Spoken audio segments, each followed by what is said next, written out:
second.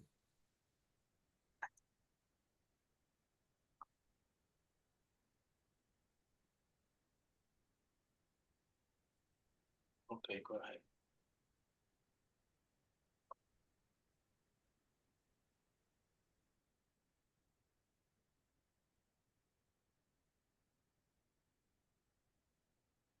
Okay, Jorge, you will give the green light. Yeah, go ahead. Okay.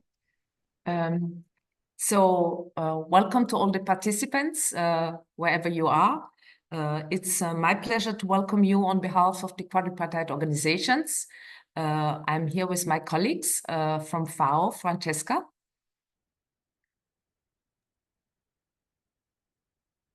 We don't hear you, Francesca. No. Okay, then maybe we go to Jorge first. Otherwise, I will introduce you. Thank you, Elizabeth. I'm Jorge Mateo from the AMR division and WHO headquarters. Thank you for joining. One more trial for Francesca. Otherwise, I will do it for you. No.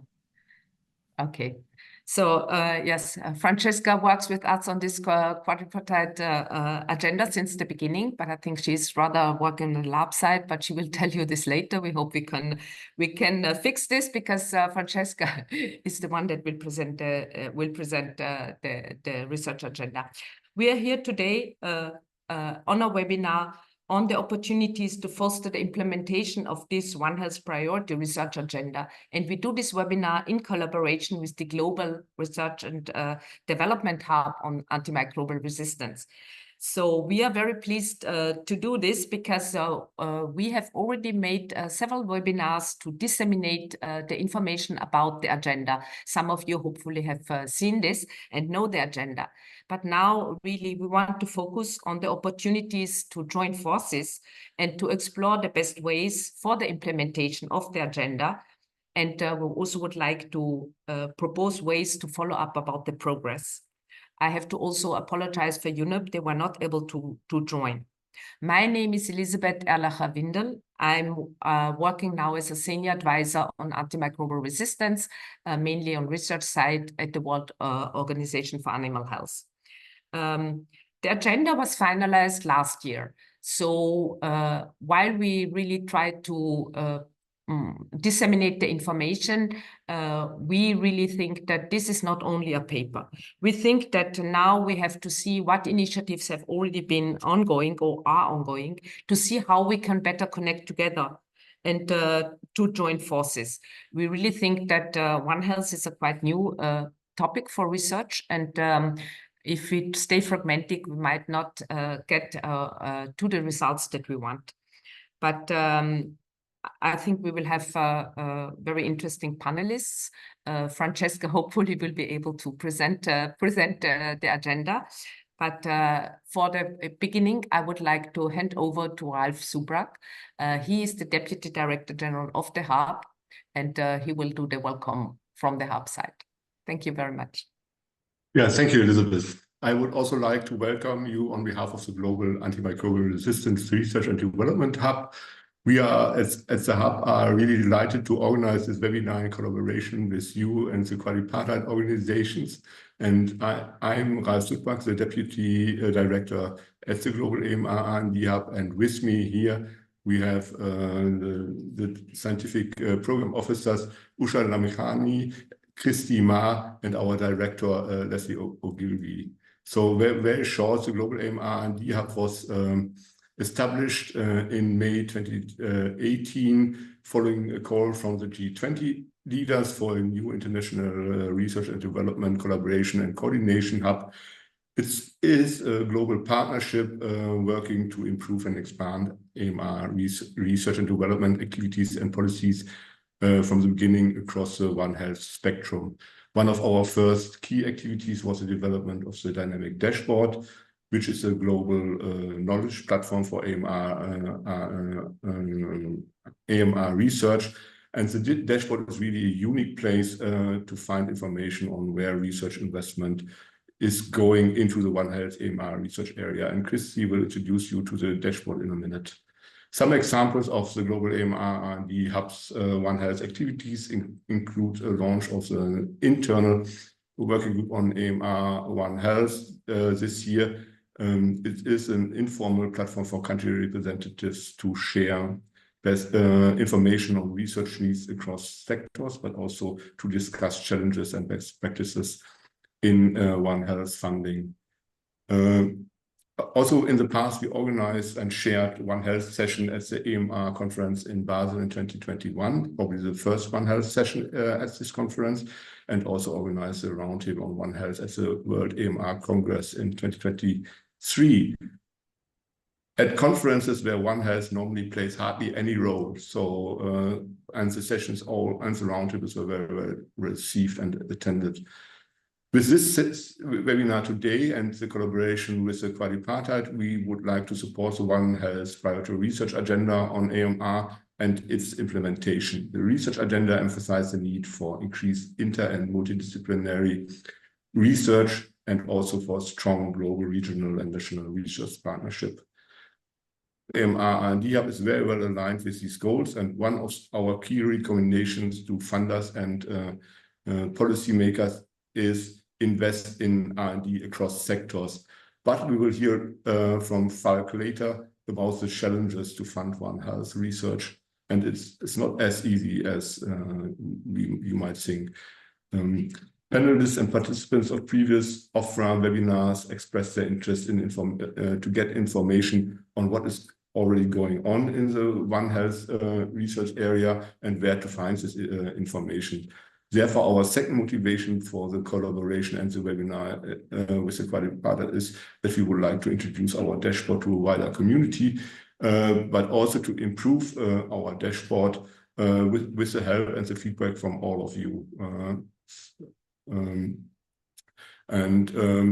the interconnectedness of the AMR crisis with the climate change and biodiversity crisis, it is very important and necessary to pursue and strengthen the One Health approach to combating AMR. Jorge, can you put up the slides for the housekeeping notes? Otherwise, I will, before I hand over to Chrissy, I will mention some housekeeping items. So please keep your microphones on mute. Rename yourself as your name and organization. Note that the views presented are those of the speakers, and please refrain from advertising your services, your company, or any commercial product brand. So we thank you to you. We already received a lot of questions, but you are able to add additional questions to the chat. And at the end, after the panel presentations, we will try to prioritize and answer a lot of questions. The last point is the meeting will be or is being recorded, and the video recording as well as the slides will be posted on the quadripartite AMR website. And now I shortly want to introduce Christy Ma, who will speak today about the global AMR R&D Hub. She has first-hand experience on the interaction between animal, humans, and the ecosystems. Before joining the hub as a scientific program officer, Christy worked for the Australian federal government in the economic, foreign affairs, health, and social policy ministries. So, Christy, please. Thank you very much. I am just going to start sharing my screen now.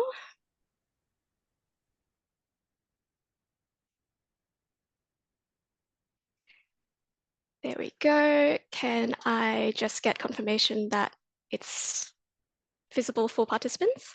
Yes. Wonderful. So thank you very much for the introduction. My name is Christy Ma. I am a scientific program officer at the Global AMR R&D Hub. So as Ralph introduced, we are a global partnership working to improve and enhance AMR R&D activities and policies across the One Health spectrum. So at the moment, we are our board of members consists of 18 countries, the European Commission, and 2 foundations. We recently had Brazil join, which we are very thrilled about. We also have a stakeholder group and 5 observers, and the observers are the Africa CDC, the World Organization for Animal Health, the OECD, FAO, and the World Health Organization. So together with our board members, observers, and our stakeholders, we're working towards improving coordination of international efforts and initiatives in AMR R&D. So one of our key outputs is, as Ralph mentioned, the dynamic dashboard, which is a free online interactive database of information on the global landscape of AMR R&D funding and initiatives. So this is providing an evidence base for stakeholders to be able to set funding priorities in order to best maximize the impact of limited resources. So the dynamic dashboard shows what has been invested by public and philanthropic sources globally since 2017. And we present this information across 3 galleries. So we've got the investments galleries, antibacterials in development, as well as the incentives gallery, which we are currently working on updating. So just some information about how we do this. We manually categorize each project according to individual abstracts, and the dashboard is updated with projects constantly. Through this platform, we at the Hub have managed to collect information on 15,476 projects, collectively worth 15.52 billion USD. And I just give you that information because we're adding projects every day. So if you go onto the dashboard now, the numbers are already slightly different from when I took this screenshot on Monday. So today we will focus on the investments gallery here. This is a screenshot from our dashboard online. We have investment amounts in millions of US dollars by year of investment, infectious agent, One Health sector, research area, as well as by the location of the funder. So in the online dashboard on our website, you're able to drill down to a few further details on the components, change parameters as you wish, and isolate elements. I can't do that on the screenshot, but for example, on the website, if I wanted to see only vaccine investments in 2021 presented in euros, I could click on the relevant sections and it would adjust in real time. So within our shiny investment gallery, we have an even shinier cross-sector report, which shows the AMR R&D investments, which cover multiple One Health sectors. So for the purposes of our analysis, we've defined 4 sectors: animal, environment, human, and plant.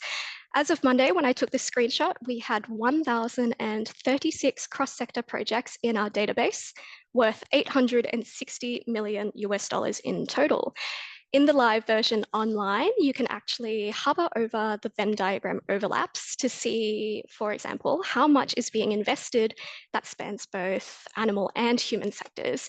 You can see that there was a year-on-year increase in funding for cross-sectoral projects from 2017 when we started collecting the data until 2020. So 2020 actually saw nearly double the amount of funding for cross-sectoral projects compared with 2017. We then saw a dip in 2021. However, it's a bit too early to definitively say what this is due to, as it remains to be seen whether there was a recovery in funding levels after 2021. So online you can scroll across, but right now, 2021 is the most recent year for which we have complete data, and that is due to lags in the reporting of funding data. So this slide just shows the dashboard evolution towards One Health. So since the Global AMR R&D Hub's inception in 2018, we've always strived to bring a One Health lens into our work and the information we present in our dynamic dashboard. So this was a stepwise progression. We started with human health sector information first, then we added animal health sector data, and then environment and plant sector data as well to complete the picture. So the cross-sector report that I just showed you was then launched in April 2022 in order to highlight the importance of interdisciplinarity as in an issue as multifaceted as AMR.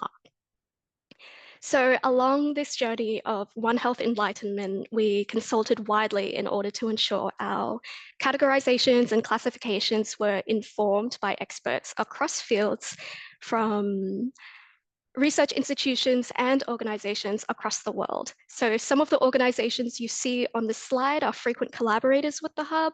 For example, the Canada-based International Development Research Centre, with whom the Hub wrote a report. regarding the animal health AMR R&D landscape in low and middle income countries. FAO and the OIE, which is now the World Organization for Animal Health. So FAO and WOA are both observers to our board of members. And also notably STAR-IDAS, which is the International Research Consortium on Animal Health, with whom the Hub has an ongoing partnership.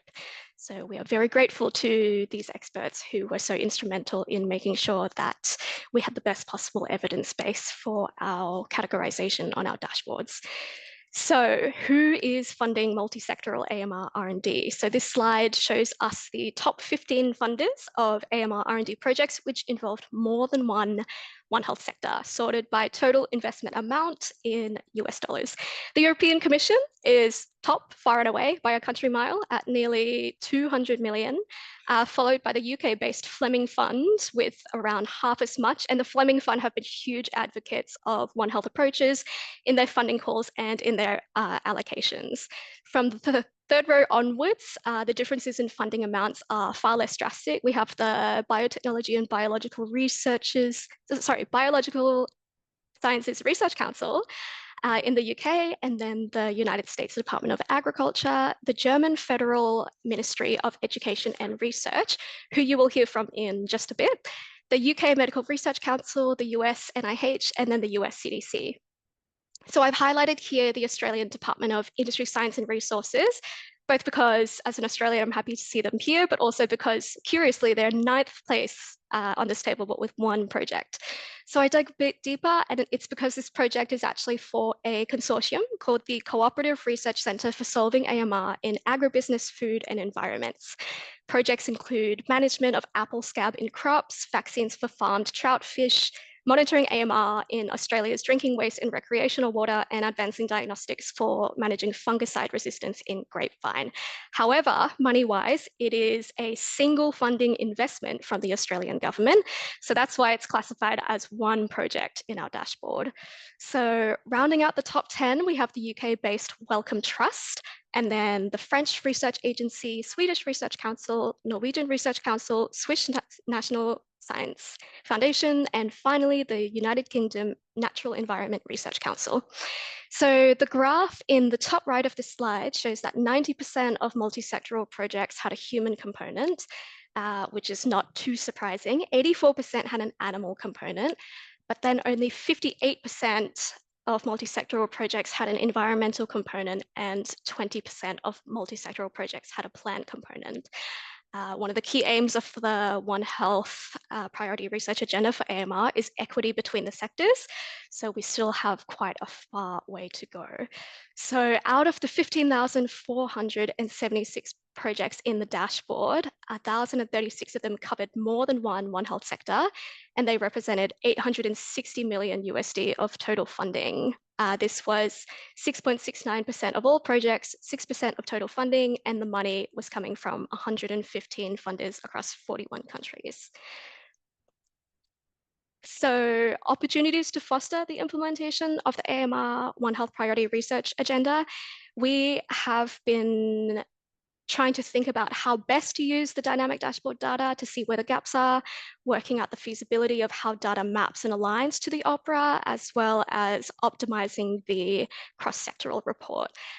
We've been working with ICARS, who you will hear from shortly, on pathways to impact, and we've also been looking at the projects in the dashboard that have a social science component, which you can see in the graph on the right here, where we found that sociology, which includes human behavior, economics, and social policy were the most common social science fields seen.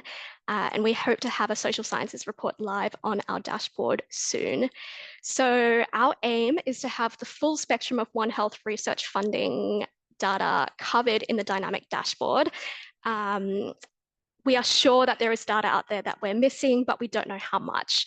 So this is where you come in. If you look for projects past, present, future in the dashboard and you can't see yours, we would love for you to reach out to us, write to us, and if possible, provide us with the data so that we can add it in ourselves. The As Ralph mentioned, the Hub has also established a One Health working group, the focus areas of which are AMR R&D roadmaps and sharing perspectives across funders and ministries. So we're aiming to provide an opportunity and avenue for the cross-fertilization of ideas and knowledge, if you will pardon my agricultural pun. So this is the end of my presentation, but hopefully not the end of your involvement with us. Each project, as I said in our dashboard, is lovingly manually verified. So if a project you're involved in or have been involved in the past isn't there and it should be, please reach out to us and we can help make this a richer resource for all of us. Thank you very much, and I will stop sharing now. Thank you, Christy. I would remind that we have a question and answer session just at the end, and now hand over to Francesca. Hopefully this time it works. Francesca? You are mute for the moment.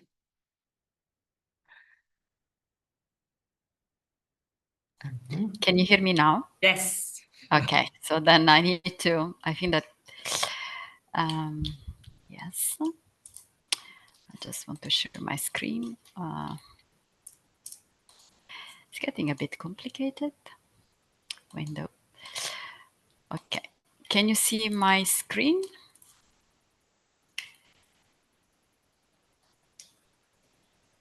Can you see my screen? Yes, works very well. Yeah, Thank now you. it's perfect. Thank you. Considering all the different issues, so I need to get the green light before. Okay, well, thank you very much. And then maybe just to introduce myself, my name is Francesca Latronico. Well, I work at the Food and Agriculture Organization of the United Nations in the AMR technical team, and I'm an AMR Laboratory and Research Activity Coordinator. And I've been working on this and taking care of this activity from the FAO side, but it is, as it has been said, the One Health Priority Research Agenda. It has been a joint activity with the other colleague of the quadripartite, actually Elizabeth, Jorge, and also the colleague from UNEP. So the presentation today, which will be actually quite short considering the other webinars that we had, will touch upon of this different aspect, and it is just to give a glimpse about what you can find in the document. Also, all the information and access to the other webinar, you can have it in our quadripartite AMR website. First of all, let's come back and then put as a background what it is One Health, as since there is a bit of misunderstanding, we still encounter this, that people do not have a clear idea. So by the definition which was put forward in 2021 by the One Health high-level panel, and this is actually quite well recognized and used now, the One Health is an integrated unifying approach that aims to sustainable balance and optimize the health of people, animals, and ecosystems. So not only the people. It recognizes that the health of humans, domestic and wild animals, plant, and the wider environment, including ecosystem, are closely linked and interdependent. The approach mobilizes different sectors, disciplines, and communities in order to work together at a different level of the society for contributing to sustainable development. The activity that as a quadripartite, so the FAO, the UN Environment Programme, the World Health Organization, and the World Organization for Animal Health are doing on AMR across the One Health sectors, are coordinated and overseen on a daily basis by the quadripartite Joint Secretariat on AMR. And this is taking care of, for the support of global promotion, advocacy, and political engagement, for the coordination of, and partnership, for the coordination and the monitoring of the implementation on our quadripartite strategic plan, and also support the global governance structure. And more specifically, those are the Global Leaders Group on AMR, the AMR Multi-Stakeholder and Partnership Platform, and as a financial mechanism, also the AMR Multi-Partners Trust Fund. Now, looking more into details about the One Health Priority Research Agenda. This was a global exercise which was supported by the quadripartite, but it was an inclusive process and involved a wider scientific community, and focuses on antimicrobial resistance and more specifically on the interfaces among the One Health sector. The aim of this exercise were to identify and prioritize research areas at the interface between One Health sector in order to provide evidence and also inform policy and practices for the countries. It was to catalyze interest among researchers and donors on the specific topic, and also to provide direction for investment, especially for the low and income resource setting.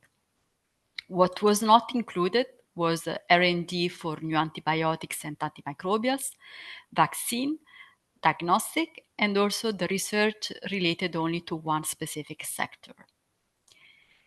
The process took some years, and it can actually be divided in 3 different phases. First of all, the determination of research areas, which included the different steps like literature review, the global open call survey and expert input, and the prioritization by expert through the Delphi process to identify the critical research areas. And the third phase, which are actually now, it is more for the dissemination and the implementation of the activities. As I was saying, actually the process took almost 3 years to reach the level in which we could publish a report. And it was inclusive as not only looking at the literature review, but also was given the possibility to whoever wanted to contribute to a global survey, open and put online, to provide input. And actually during that survey, almost 2,000 participants provided document, but also like put forward their ideas for a research topic. The result which were obtained by combining the result of the literature review and the global open call included the generation of 154 research questions, which were put forward within the expert knowledge elicitation exercise using the Delphi process for 89 experts to prioritize them.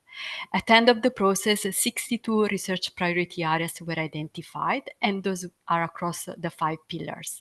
As Christy was mentioning, the 5 pillars that we do have in the agenda are transmission, integrated surveillance, intervention, behavioral insight and change, and economics and policy.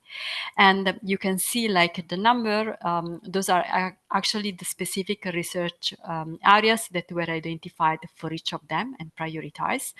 And in the document, you will find all of them, including the top 10 priority. These top 10 are basically the 2 for each of the different pillars. To give an idea about what you can actually find and how they look like. For each of the priority research areas, we have categorized them in big categories in order to provide further guidance for to understand better what it is, the specific topic, and also provide guidance on what could be the impact. For the transmission pillar, in total, there were 13 research questions which were identified, and they are divided in 3 categories. The methodology development with 2, the operational research 5, and dynamics and drivers, which were 6. Considering as an example the 2 that they were prioritized for as a methodology development for the transmission pillar, they look for, they put the attention on the importance to identify and quantify sources and drivers, development and circulation of AMR between One Health sector, and more specifically on identifying and define the methodology that could be highly reliable, that provide high quality information and have the lower cost.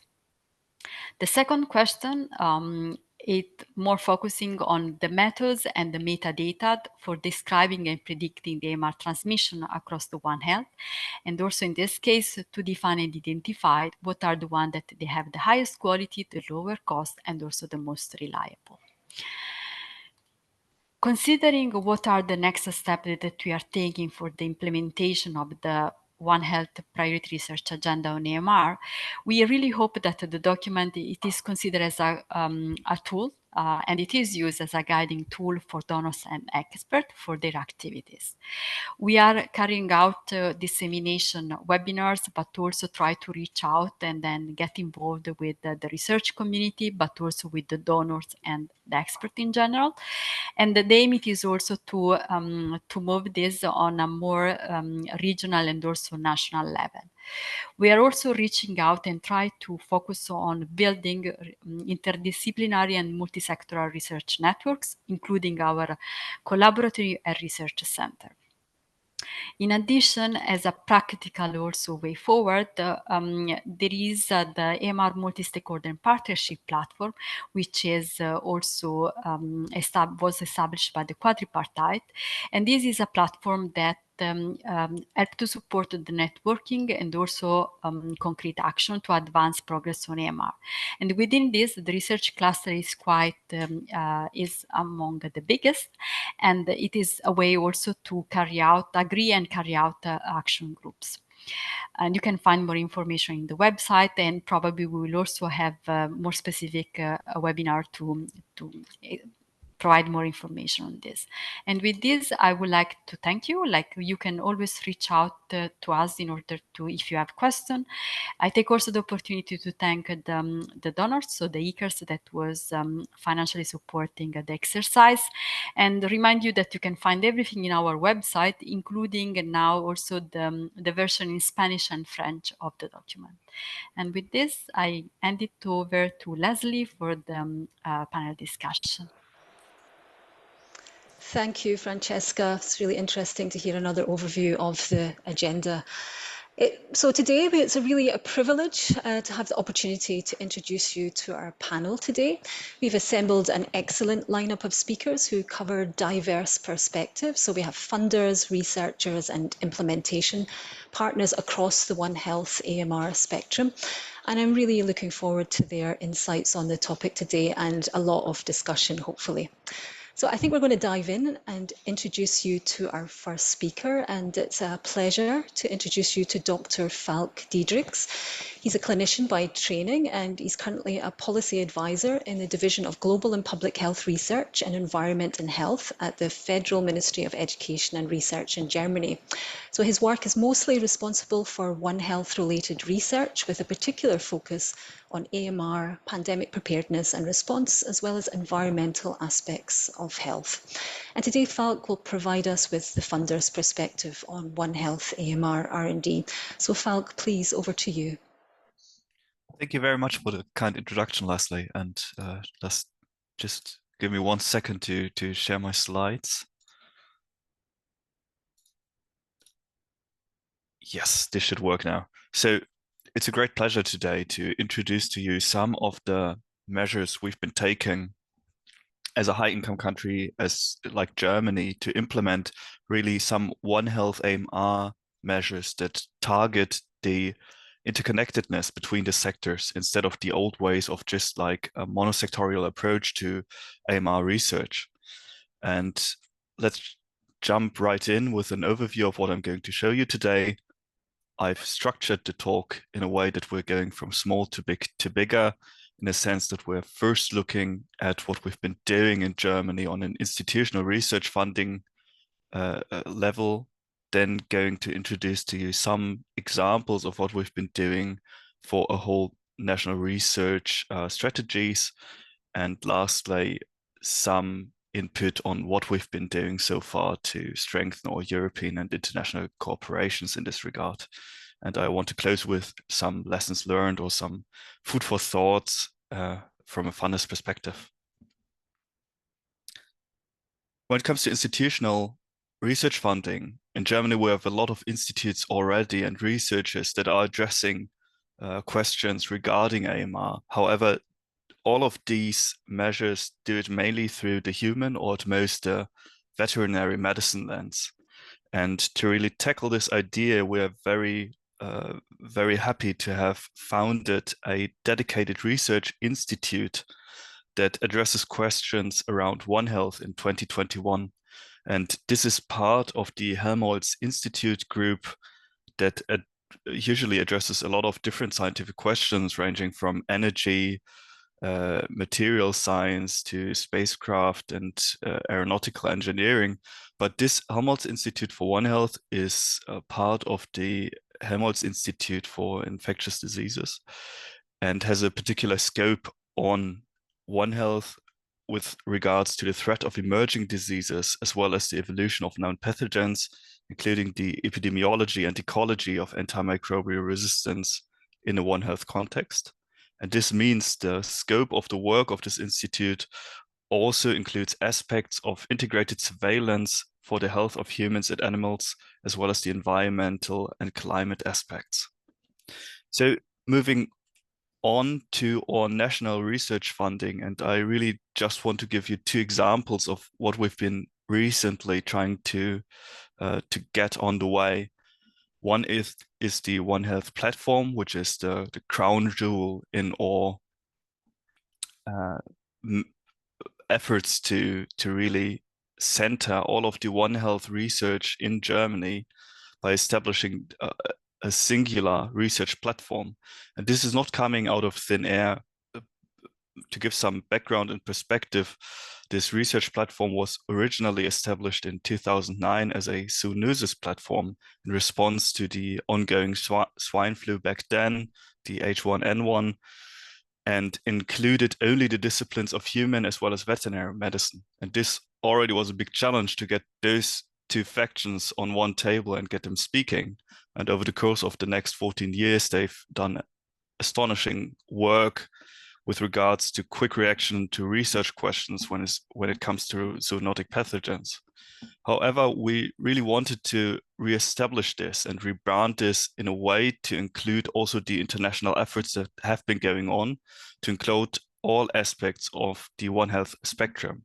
So therefore, in December 2023, we re-established this One Health platform to fund research and networking activities focusing on really all of One Health issues, not only including the human and veterinary medicine part, but also expanding towards the inclusion of environmental sciences as well as social sciences. And so far, because it is coming from the zoonotic background, the scope of this research platform for now is really the interrelationship between infectious diseases, AMR, environment, and biodiversity. But prospectively, the platform will also address research questions that are broader and also include things like non-communicable diseases and matters of climate change and health, for example. Something I really want to note about this platform as well is that in total, 6 German ministries are involved in the funding and the setup of this platform. So this is really bringing together not only the scientific communities to really collaborate and engage with each other, but also on a governmental level. We're coming together here and really deciding on how to strategically set up the research agenda to focus our national research efforts on One Health. A second measure we've been implementing is the Infectognostics Research Campus in Jena. This is one of 9 initiatives within the funding scheme of research campuses, public-private partnerships for innovation that is part of a high-tech strategy. And the goal is to develop novel solutions for fast and cost-effective on-site diagnostics on infectious diseases. And what's really interesting about this approach is that we're focusing on very transfer-oriented research. So more than 30 different partners from science, medicine, industry are jointly developing here promising solutions that are bringing basic research into the market and into ready-to-use diagnostic routines. One Health is being addressed here as well. For example, some of these projects focus on detection of pathogens and their AMR profiles, not only in one sector like human or veterinary health, but really as an integrative approach to have a whole genome surveillance basically throughout all of these different sectors. And now coming to a more global perspective, what we've been doing internationally or on a European level. And I think Till is going to talk a little bit more about the upcoming One Health AMR partnership. But this is something we've been interested in as the country Germany for a long time as well. In the past, there was the Joint Programming Initiative on Antimicrobial Resistance, in short, JPI AMR. And we've been funding this jointly together with other countries since 2016. The goal of this JPI is to seek and support solutions to decrease the transmission of resistant bacteria. And right now, this is going to be redeveloped into a European partnership, One Health AMR, and we're also going to participate in this. And just a quick word, the scope is mainly on therapeutics, diagnostics, surveillance, transmissions, and interventions. A second initiative we're very happy to have launched recently in 2023 is the One Health Network for Disease Prevention, or in short, ADAPT. We've been putting in almost 10 million euros, and this network was launched back in 2023 as a collaborative project between 7 African countries and Germany. The aim of this network is to really improve management of AMR and stewardship of antimicrobials in some sub-Saharan Africa countries. And I think Gada is also going to talk maybe a little bit more about this, but Africa has the highest AMR burden in the world, and to best understand and address these matters, it is necessary to trace the linkages and transmission among humans, animals, and the environment. Therefore, some of these projects inside of the ADAPT network project is focusing on prevention and management of such diseases that remain a high challenge across sub-Saharan African country. This is particularly true for neglected tropical diseases, co-infections, as well as antimicrobial resistance. So, and this is also going to be organized in a very multi-level way. So the partnership includes states, local, and regional stakeholders. And these are all examples I've showed you now that really illustrate that Germany embarked on this mission of really implementing One Health research in an interconnected way, which is important for us and also will provide new impetus to improve health prevention over the next few years, I think. And to close off, maybe some lessons learned or some food for thought for the discussion later from Orfanda's perspective, maybe. We just started implementing this. You've seen this in the measures I've introduced to you just now. Most of them started last year or a couple of years back. And this cross-sectorial approach to AMR research is quite new. And in the past, as the BMBF or also as the health ministry in Germany, we've been way too focused on only one sector, and that was the human health. And the other ministries have been doing this as well, namely the agriculture and environment ministries, focusing on their respective sectors. So setting up this One Health platform, for example, really was a transformative process for us in the government as well, because we came together and it really showed the strong need to network, not only on the scientific level with all the different disciplines, getting them on one table, getting them to speak one common language and looking in the same direction, but also on a bigger governmental level to get together as the different ministries and decide together on research agendas and priorities we want to really emphasize during the next years. So this is something that takes a lot of effort and is still challenging today with the One Health platform having launched over like 8 months ago or something, but still ongoing process. And the other thing we've already heard from Christy as well is that there is a great imbalance in the funding provided between the different One Health sectors. And of course, this has to be addressed as well. We're coming now from the human health sector and expanding more and more into the different sectors, and this has to be addressed as well. I think we're taking a great big step with like the implementation of this One Health platform, where every ministry is providing funds, and we are like funding projects together that are also out of scope of the usually provided funds for the human health sector. Maybe that much from my side. I'm very happy for the discussion later on and hope for some interesting questions. Thank you so much. Thank you so much, Falk, for this excellent presentation. And you've really provided a great overview of your national and international engagement on the One Health AMR R&D. But I think importantly, you're providing some insight into the thinking behind the strategy on that. And it's really fantastic to see such rich engagement and strengthened efforts in this space. As Falk mentioned, there'll be time for questions after we hear from all of our panelists. So we're going to dive in now to our next speaker, and it's my pleasure to introduce you to Professor Till Bachmann, who is Professor and Personal Chair of Molecular Diagnostics at the University of Edinburgh. He's also AMR Strategy Lead for Edinburgh Infectious Diseases, Chair of the Edinburgh AMR Forum, and Co-Director of the University of Edinburgh's Fleming Fund Fellowships host institution program for Kenya, Uganda, Malawi, and Zambia. And among many other roles, he's also chair of the Scientific Advisory Board of JPIMR, diagnostics consultant for us here at the Global AMR R&D Hub, and member of the PACE Strategic Advisory Committee. So Till, please, over to you. Thank you.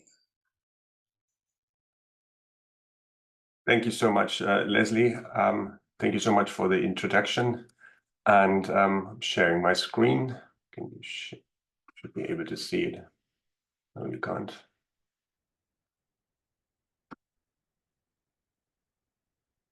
Can you just let me know if you can see? Sorry.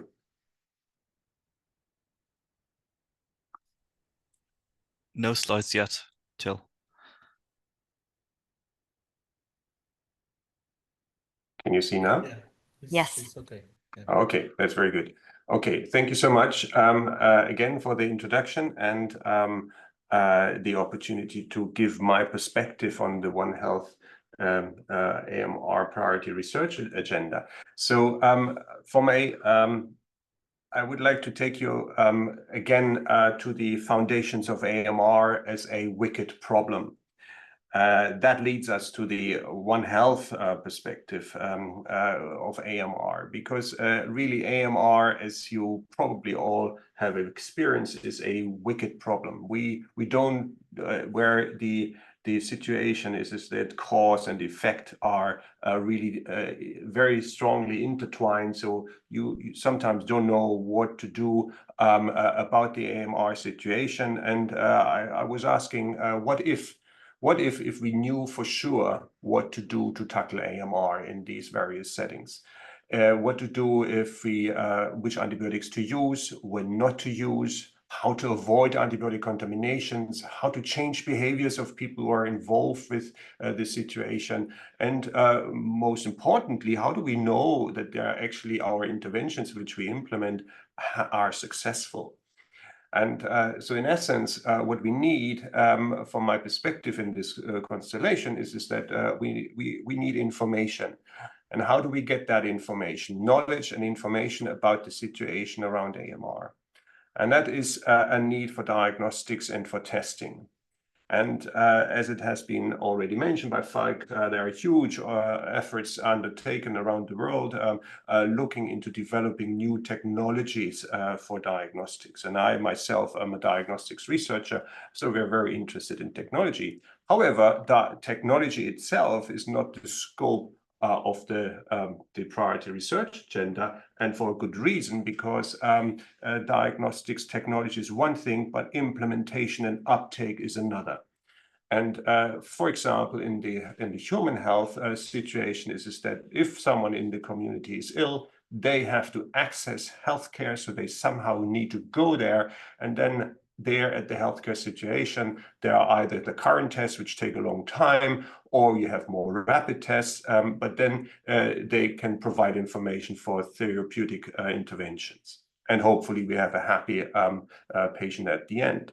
Now, to do that, you need to have the technology, but it needs to be used, and the healthcare needs to be accessible. And as it's written here, is that almost half of the global population does not have access to diagnostics and for testing. Now that's human health, but if you look into the veterinary health and veterinary care, a very similar situation exists. So still not the access to suitable diagnostics is not provided in an extent which would be desirable, and that is partially an issue around the technologies, but its even bigger problem is the implementation and uptake, adoption of new diagnostic technologies once they are developed.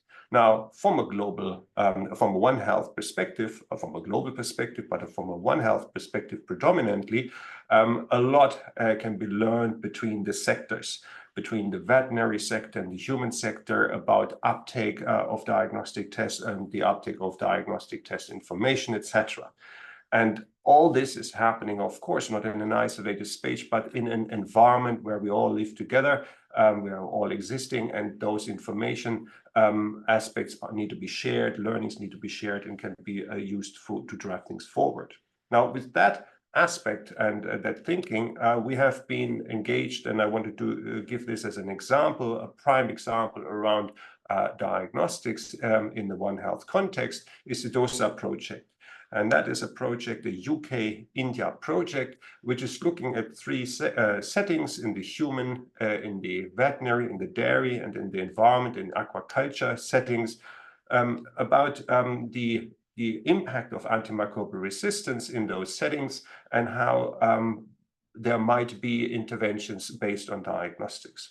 So what we did there is that we started with an understanding of the baseline in year one, if you want, in the settings. They did design ethnography, so user mapping, understanding where people are engaged with this, people with lived experience of antimicrobial resistance, either themselves or through their animals, for example, they have been dealing with. And then with that, in a co-design approach, developing target product profiles for diagnostics intervention, together with the diagnostic technology developers, in order to then have an implementation through prototyping and testing in the respective settings. Now, this has been proved to be a very successful approach, for example, for urinary tract infections, which we did in the northeast of India, where we had a co-design approach to the development of these tests and provision of services. Now, as you see on the left, this is that we involved a lot of stakeholders on the ground in the setting where the tests were thought to be implemented. And from a diagnostic developer perspective, we like technology. But technology is not always a solution. It can provide some insights or some facilitation of solutions. But what is really important is the uptake and the addressing of the needs of the people who are at the end using the outcomes of such testing. And what we have done is we have developed very simple tests which provide useful information in the community to tackle a urinary tract infection and to tackle UTIs. Now, that is currently at a training stage, as you can see on the bottom right, where we are training the implementation workforce around these tests. Now, a very simple, similar approach, again from a One Health context, has been taken for shrimp aquaculture. Here, we did baseline studies first, looking into what is the situation around resistance in the environment, in the water, in the sediment, but also in the shrimp themselves. Understand the pain points of the people who are interacting there with the respective constellations, so either as farmers or as the authorities or as the customers. Those aspects have been taken into account to develop a very simple test, color-based test, which can be produced on site or can be deployed on site, used on site to identify residues of antibiotics. Now, it's really important that those tests have been developed with the input of the local communities, which then facilitate the uptake. Now, if you look at that in the context again of the One Health Priority Research Agenda, then one sees that those aspects of implementation, uptake, and social sciences, if you want, aspects are really very strongly represented in the 5 pillars of the research agenda. And many of those aspects there, where you can see is that there are either diagnostics play a very crucial role, or they are themselves important for diagnosis implementation. So for example, the one around operational research, where translation and scaling up in different contexts is a core question. So what works in one setting may not do work in the same other setting, but that's an aspect of research and crucial to the further development. Now, Falk has already mentioned the JPI AMR and the evolution planned into the One Health AMR partnership. We have updated the strategic research and innovation agenda for JPI-AMR for that in the view of the One Health AMR partnership. Diagnostics plays a big role in there, again, around technology and innovation, but also crucially, it's the evaluation of field performance and the barriers to implementation to address those. Now, beyond that, beyond diagnostics, there are surveillance, transmission, and evolution therapeutics and interventions as focus areas or pillars, which point towards focus areas around the prevention of AMR, the strengthening of antimicrobial development, and the innovative, providing innovative and cost-effective treatment options. Now, further, the objectives which expand on those focus areas are, again, very broad and have a very strong One Health aspect in it. And again, taking into account a lot of behavioral and social sciences factors which help the implementation, the understanding and the understanding of the situation, of the context of the AMR situation from a One Health perspective, but then also the implementation of interventions and the needs to make them successful. Now, in order to devise such approaches to do research, it is very challenging. And putting together research consortia and develop research proposals, which are then first of all, successful in their execution, but impactful through their outputs and outcomes. We developed the One AMR network. And the idea of that is that we take AMR policies, for example, the One Health Priority Research Agenda for AMR, and take them through a process of research proposal development and partnership development through a prioritization framework and support structure through what we call the transdisciplinary engine, where we very carefully and very dedicated bring together the different stakeholders, from people with lived experiences to all the researchers which are needed for the environment to develop that, and also multi-stakeholder approaches to have then the implementation of research action and capacity. Now, if you're interested in this, not yet involved, but interested and have any further questions, we are very open for global partnerships, and the network is still growing. We are intending to further grow and bring together the right people to take the right approaches to One Health AMR research. Many thanks for your attention, and I'm very happy to take questions in the discussion or later on by email. Thank you. Thank you, Till. It's really interesting to hear your perspective on One Health AMR R&D as a researcher, and that we really need to have more access to suitable diagnostic testing across the One Health sectors. I think your presentation really highlighted the important point that technology isn't on its own isn't the answer, and that we really need to solve the challenges faced in ensuring uptake, and also that we can learn across sectors. I think your example there of the DOSA project provided that clear use case that I'm sure we can build upon for further impact against AMR. Thank you so much for your excellent presentation. So we're going to move on now to our last but not least speaker, who's going to pick up on some of the themes Till has highlighted in the area of implementation. So it's my privilege to introduce you to Dr. Ghada Zubian, who is Head of Partnerships and Stakeholder Engagement at the International Centre for Antimicrobial Resistance Solutions, so ICARS. And Ghada is shaping and delivering on ICAR's mission and building partnerships with a wide range of stakeholders, including potential donors, UN bodies, NGOs, and the private sector. A role to which he brings over 20 years experience in leading and executing research strategies at the national and international level. Ghada, please, over to you. Many thanks. Leslie, for the introduction, and thank you for inviting me and inviting ICARS to take part in this meeting. Can I double check that you are able to see my slide? Yes, just put them in. Put them in a slide yes. in presentation format. That's I think this is good. presentation Yeah. format. No, thank you very much. And the good thing about coming end is that a lot of colleagues and presenter have done the hard work of presenting the topic. So I come really very well positioned as well after Till presentation to bring some of the point that he mentioned, which is when we talk about AMR, there have been a gap, a really striking gap when it comes to the National Action Plan implementation.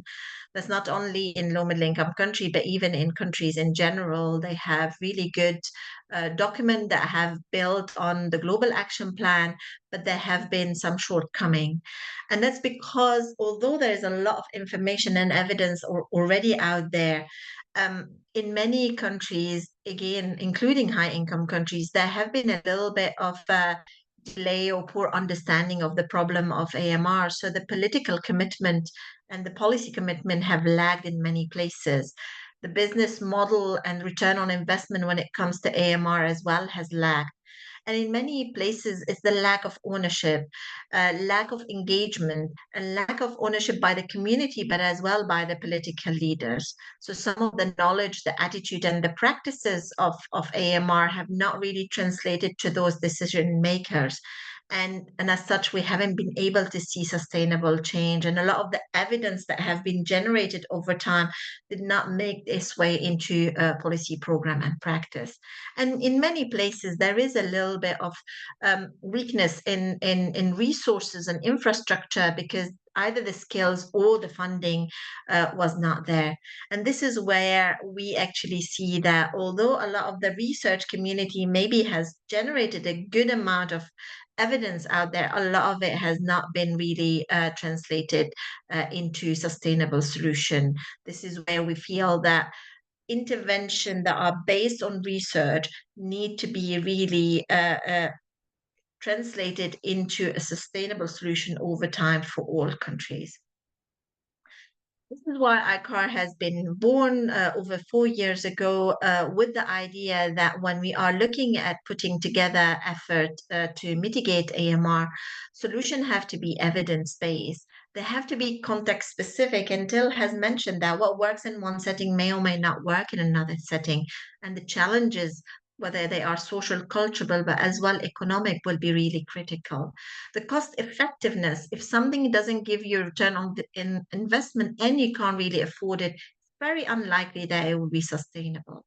And as such, when we look at working in the case of ICARS, when we look at working with low middle income country, it's critical for us to actually look at the need of the country. So we look at one half in terms of a spectrum and an approach, and sometimes the solution could be monosectorial while we're keeping an eye on the overflow from other sector onto the sector that is at the highest burden. We very much work on bridging the gap between policy and practice. And really, our mission is to partner with low middle income countries, ministries, and research organizations to co-develop, co-create and develop, as well as implement some of the tailored solutions that reflect the need of the country, informed by intervention and implementation research. And then some funder name implementation research as operational research, but here it's sometimes almost used as same word, but there is a research there that we're really advocating for.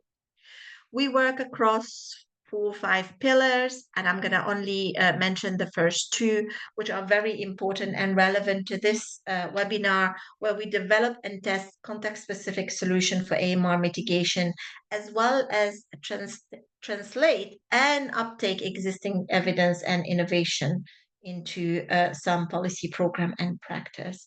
And what we do in country, when there is an evidence that say like certain evidence that need to be tested, we test it in the real life setting. So very much evidence from that real life setting. We look at the behavioral, social, and cultural change that the impact of this intervention will lead to, and we look very much at the money, at the economic. Is it really value for money to introduce such an intervention? We're currently in over 21 countries, supporting 41 projects, and over 75 research organizations has been involved in some of the work. And this is really very important when we start talking at the One Health research agenda. This is a very rough and draft portfolio analysis that our monitoring and evaluation team has put together, just to give a flavor to the 28 projects, how they are divided across human, animal, One Health, and environment. One can see that some of the project coming, there's a big chunk on monosectorial, human and animal, but there is as well appetite to cross the bridge between more than one sector. Again, it's very important to say that we are demand driven by the country. So the country decide where the burden is, the country decide what intervention they want to do. And that's for us a unique perspective that ICARS bring, because we do not come with a specific agenda to what we want to fund. We feel that the countries need this flexibility to reflect on their context and their local burden. Because we want to have an action-oriented funding, then a lot of our projects are within the intervention implementation research, but we do have a range of other activity that come as well as part of our project, including some tools development, infrastructure, and capacity strengthening. We are primarily working with government as well as university, but we have other entities as well that are part of our project. And as you can see from the top right, bottom right diagram, we have started in the African region where we have a lot of our project there, but we are moving into expanding into other areas.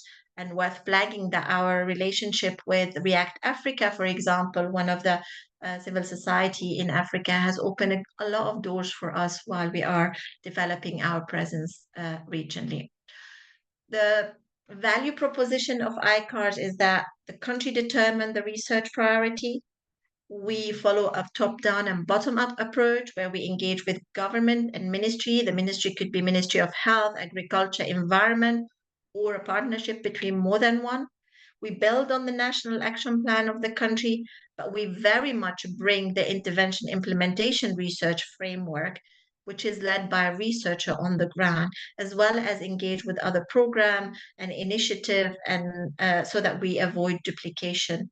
We as ICAR bring a lot of the technical and financial expertise to the country, and we walk the path with the country from the co-inception, co-development, co-creation, all the way to the co-implementation and beyond. And countries are usually thinking of how do they want to scale up some of the intervention once some of the work has already started. So it's a component embedded within the research that they are delivering on. Of course, when we do go in country, we are equipped by the research agenda that are already out there, whether it is the people-centric approach to AMR, the human health agenda, but as well the One Health research agenda, which we supported from its inception because we felt that there is a need for us to look into it. And I'm as well informed that there are other veterinary and other agendas that are out there that we will probably as well bring on board with us as we go into countries. This is a very rough mapping that our monitoring team has looked at our project and mapped them across the different pillars of the One Health research agenda. It's no surprise that a lot of it is intervention research. That's what we do, behavioral insight and change. Policy and economic, we do work with policymakers. So of course, the policy impact is strong there.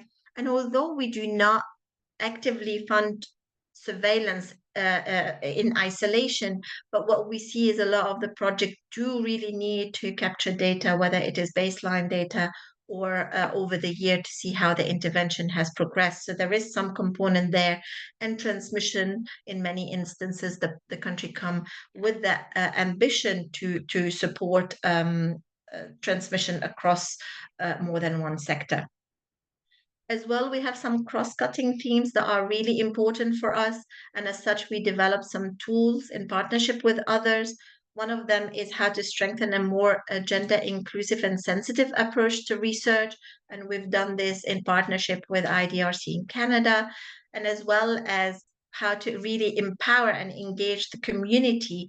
And we have shaped up the Responsive Dialogue Toolkit in partnership with the Wellcome Trust and other partners, so that we can bring that really bottom-up approach to complement what the researcher and the policymaker have been doing. I give a few examples, only a handful, 2 or 3 examples on some of our projects to give you a flavor and how they map out to the One Health research agenda.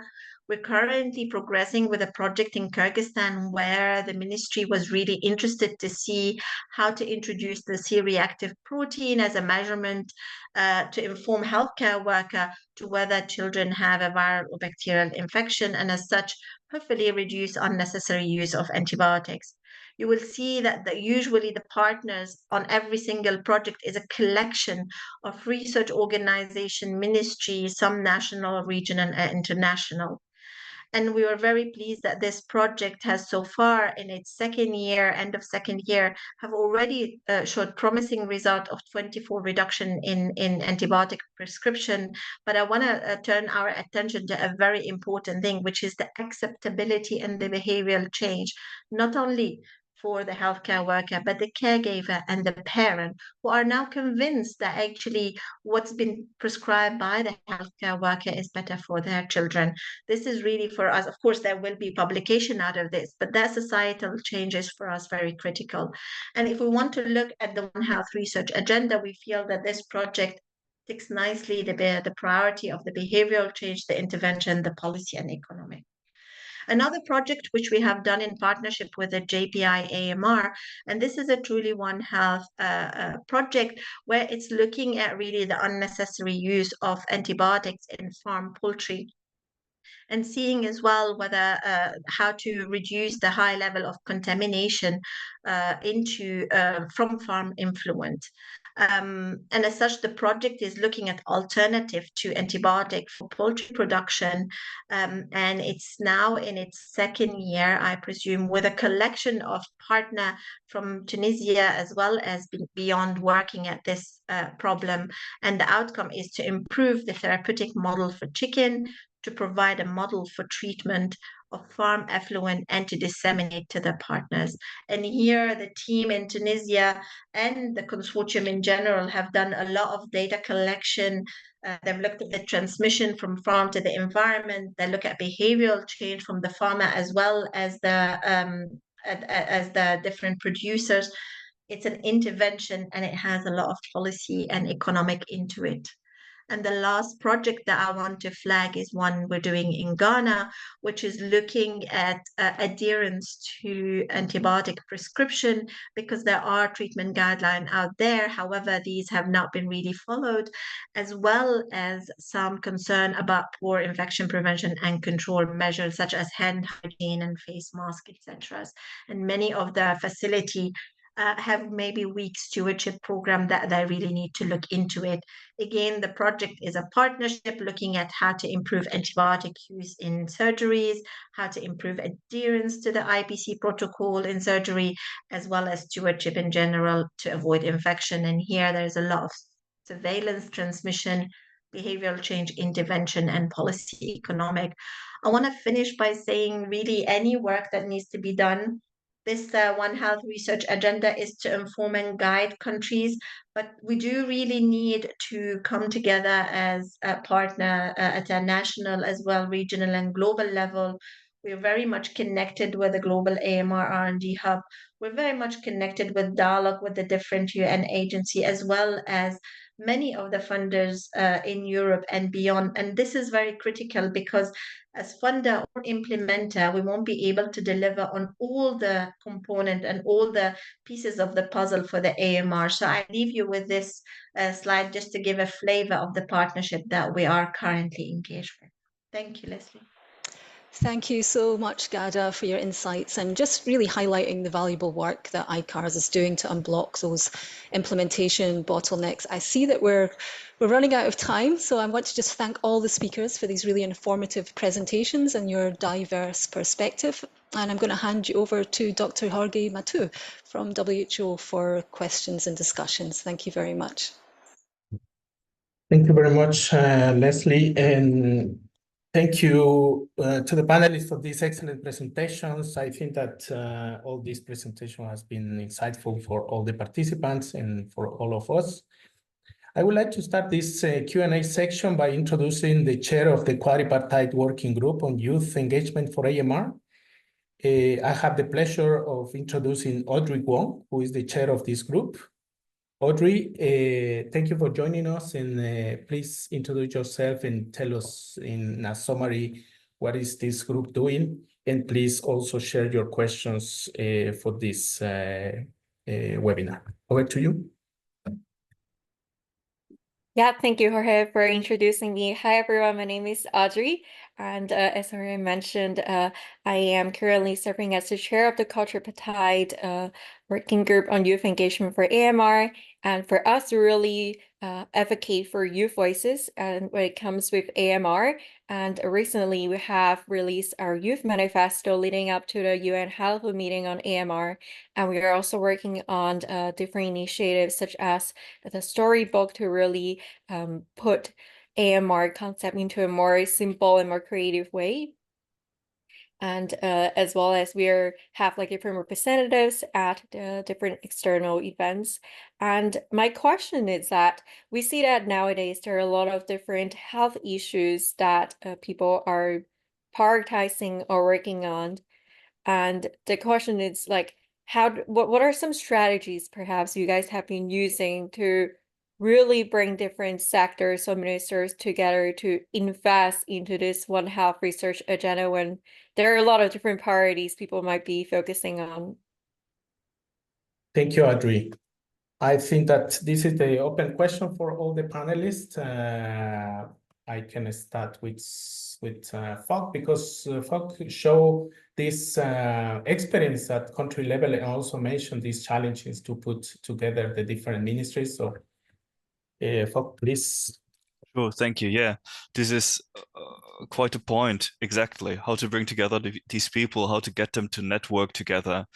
And I think for us on a national level and with setting up research calls, it's really you have to put some pressure on there as well. If you keep it voluntary, if you say that there's voluntary aspects of the networking or like of collaboration between sectors, oftentimes it doesn't work, because we've seen in the past that those collaborations that have been implemented in the past will like repeat itself. So you have to put some incentive there to bring on board, for example, the health aspects, for example, when it comes to the One Health research, because the zoonosis is already quite good established already, but when it comes to the environmental aspects, they have to be brought on board by a bigger incentive, by having it mandatory that they take part in the research, for example.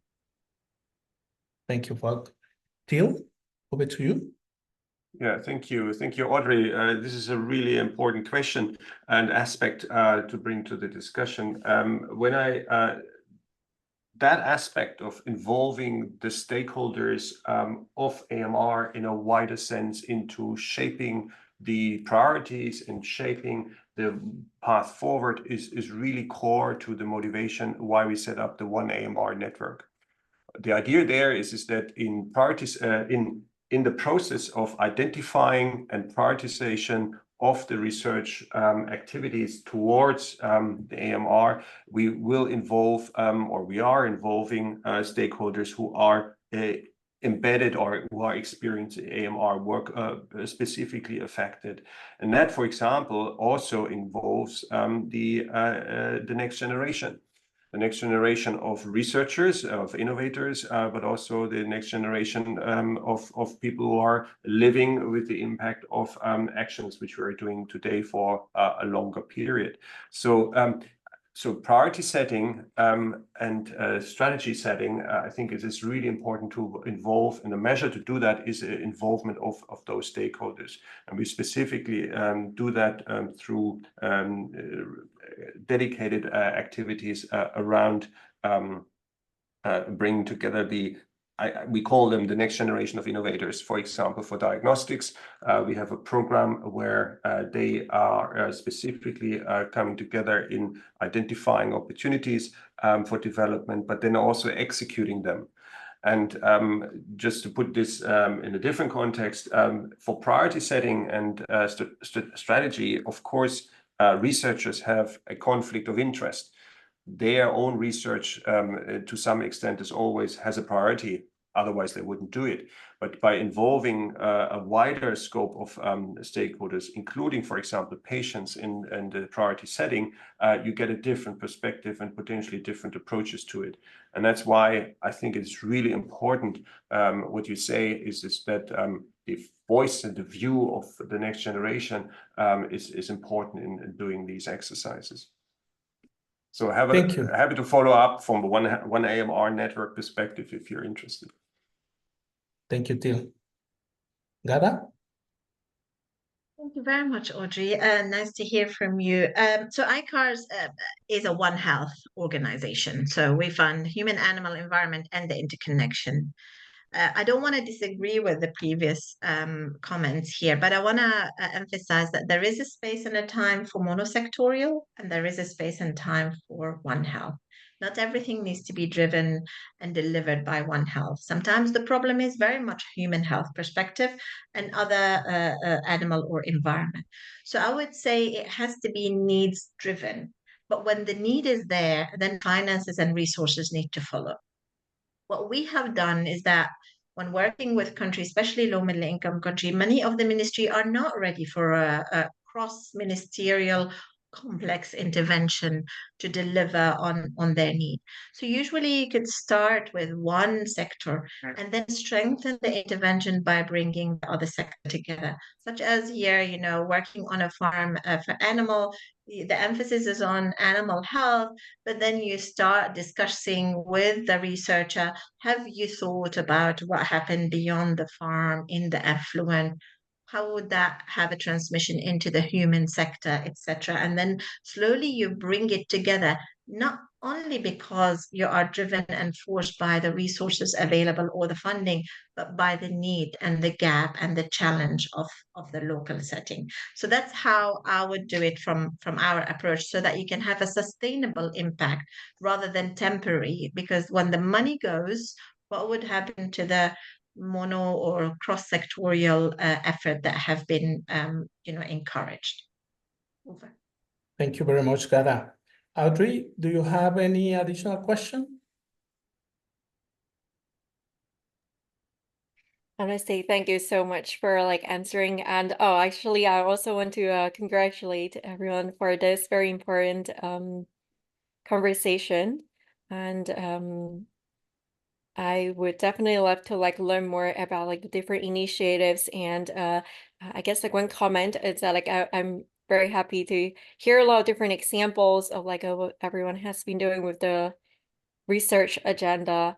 And perhaps one thing is that I also want to maybe Till, you mentioned a little bit, but how do you see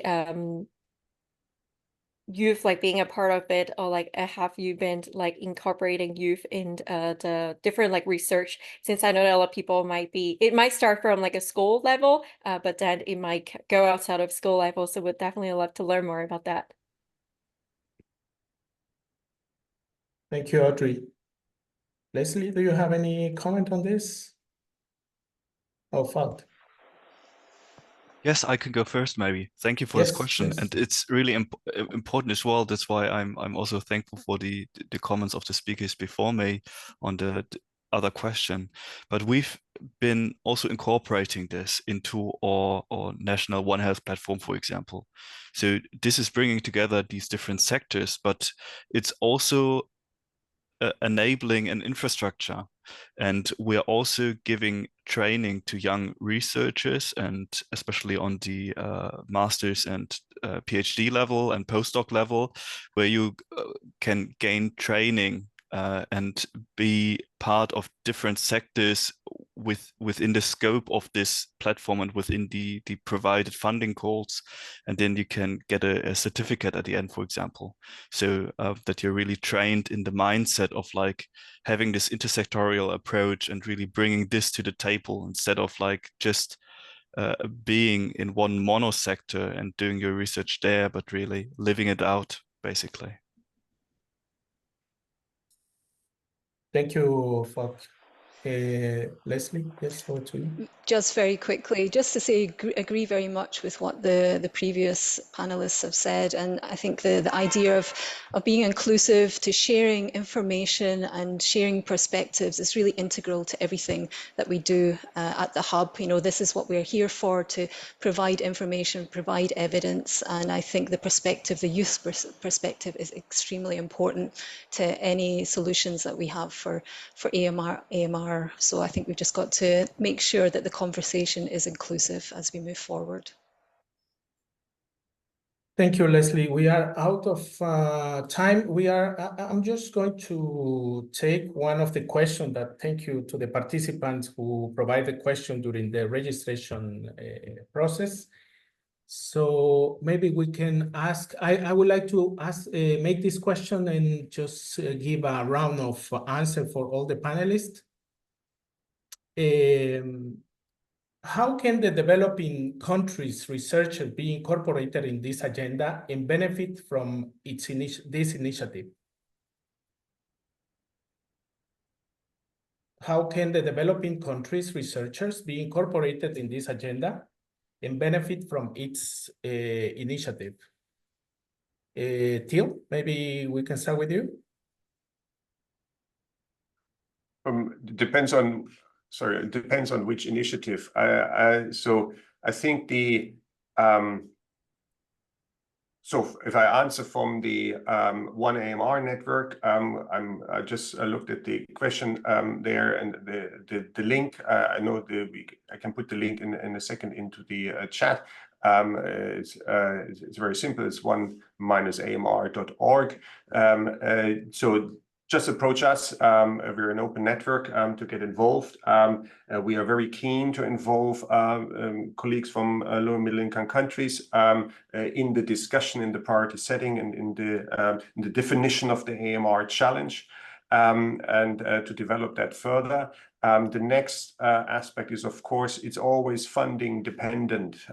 From a perspective of a funder like JPI AMR or the prospective One Health AMR partnership, it is cause specific. So how do colleagues from other countries or from countries get involved? That, I think, the key proposal to that or approach to that would be to ensure that the national funders are engaged with JPIMR or the subsequent partnership, and as a researcher to engage with an international network in order to promote such further engagement of the national funders. So I think it's really about connecting people, and it's about ensuring that the information is shared about the opportunities. It's all about funding, as Gada has described. We need to have financial support for those activities, and they are then providing the context, the framework for involvement. But it starts with networking. It starts with events like these, making connections, and this is why I would invite you to get in contact with us through the One AMR network, if it's not another platform you choose. And I put it in the chat in a second. Thank you very much. Jill, any other colleagues, panelists, Gada or Falk, if you want to share something? I think the priority research agenda is very instrumental for us as well. It informs a lot of decisions we've been making when we go about our global health initiatives, for example.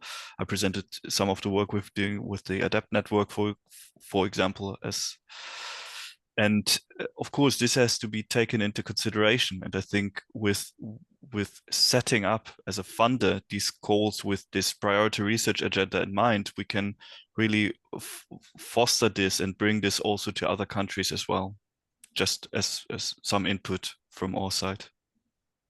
Thank you. Thank you very much. Any other of the panelists have any comments, Gada? So, Corinne, we fund low middle income country. That's all what we fund. So we can't fund even high income country, even if they come to us. So in terms of the previous question, and the whatever research project or ideas that come to us has to align with the national action plan in the country and has to include ministry. So if the question is coming from a researcher, I will definitely encourage them to go and discuss with their AMR coordinating committee as well as with their ministry, raise the problem a little bit higher so that it will be a coalition that will come to AMR, to ICARS, and we go through a process of expression of interest and co-development of the project. So I will very much want us to have that coalition on the ground, building on other funding, because we can't really work in isolation in country. We can bring technical expertise as well as funding, and we can walk the path with the countries and the researcher. Over. Thank you very much, Gada. And thank you all the panelists and also Audrey to participate in this. I would like to close this webinar. This is not the final conversation. I think that we are promoting this research agenda. And some of the key points here is that if you review the agenda, this research agenda is focused on low and middle income countries. It's because we don't have many evidence from this and the contexts are different. So that's why we are promoting this work.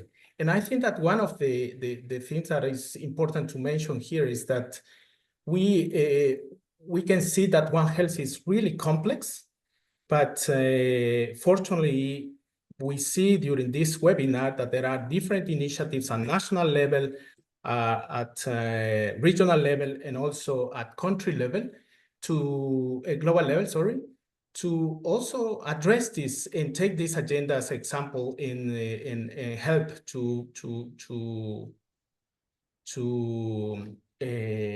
get more evidence that we need, especially for low and middle income countries. But one of the things here that was, what is the challenge to put together the different ministries or sectors? It's exactly because we need to think in the other sectors, to think in One Health. It's not just one sector problem. We need to build these bridges. And this will be really key. You know that for the national action plans, countries have established this national committee for AMR. They are following the implementation of the national action plan. So this is the opportunity because it's a multi-sectoral coordinating mechanism that countries are establishing. So this is I think, the starting point to start to share what exactly you are doing, what is the weaknesses that each of the sector have, and how you can establish and build these bridges. And then I think that two things to consider. There are challenges at technical level, how the different sectors can work together, but also at the political level. So the technical level should work because we know what exactly is the problem. So if we build these bridges and establish this collaboration, we can be stronger to get this political commitment and, of course, the investment for the implementation of the different activities. So this is another webinar that, as I mentioned, is not the final conversation. We are promoting and disseminating this agenda and looking for opportunities to implement in the different countries. So thank you very much for joining to this webinar. And we are going to share the next webinar. And again, thank you to the participants. Thank you to the panelists. And please keep working on these challenges that is AMR. Thank you, and have a great rest of the day. Thank you very much. Thank you. And thank you. Bye-bye.